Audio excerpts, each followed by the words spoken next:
Okay, so the majority of this is going to be 105, but I've bought an Ultegra crankset. That's the bottom bracket. It's the push fit, so the press fit, whatever you want to call it. That's the little tool to put it on because you don't want to be hammering into a carbon frame. I want it as level as possible.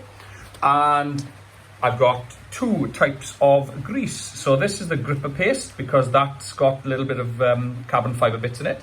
So that goes between the bottom bracket and the that bit there, so that it doesn't creak. Basically, it just grips it. And then the grease is to obviously lube it inside by here so that it again doesn't creak and it's easy to move. So it's quite simple really. That's all I'm going to do is I'm going to get some paste. I haven't got much left, to be honest. Spread that around the inside by here and the same on the other side.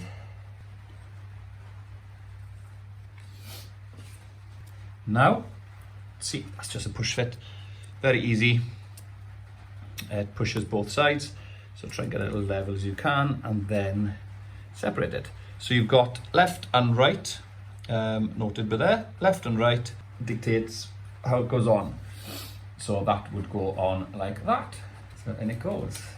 And on the other side as well. There it is.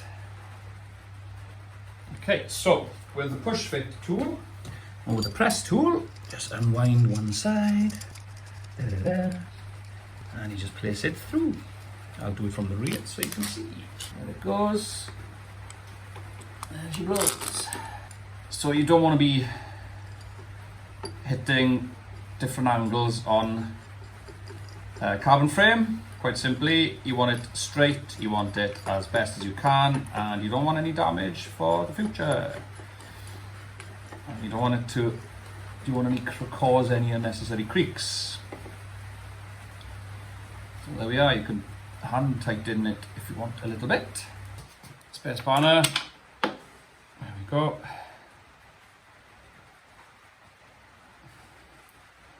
Nice and easy. Feel it going together, nice.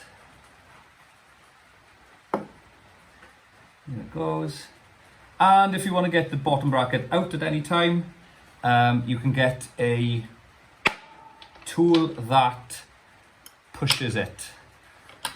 Don't be afraid of those clicks. It just means that it's compressed together nicely. There we are.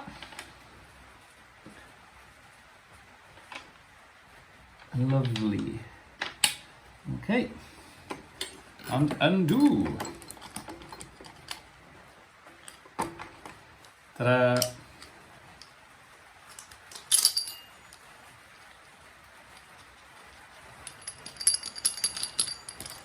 Okay, nicely placed.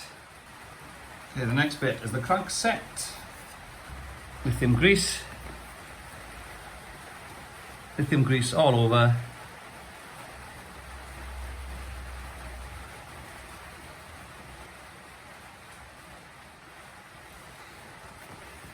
Through that goes.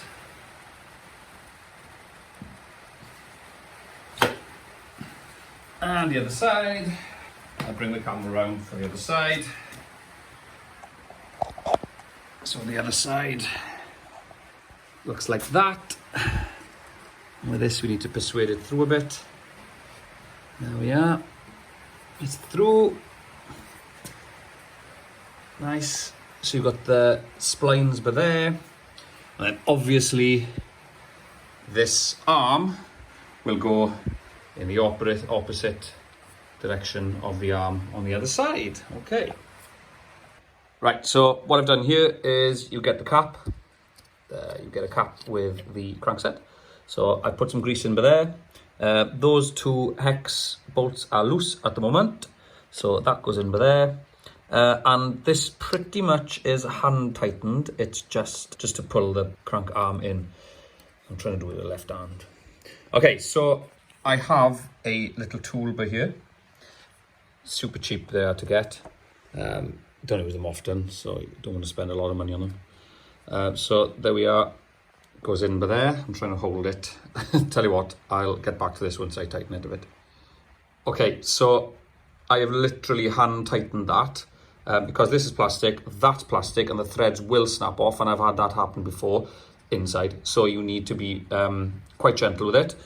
You don't want much resistance there, so as long as there's no play between the axle going back and forth, these then will take the pressure on the end. So that's all you need is your hex key, and just tighten them up on the end. There's also a shim inside there that you can slide out and put in.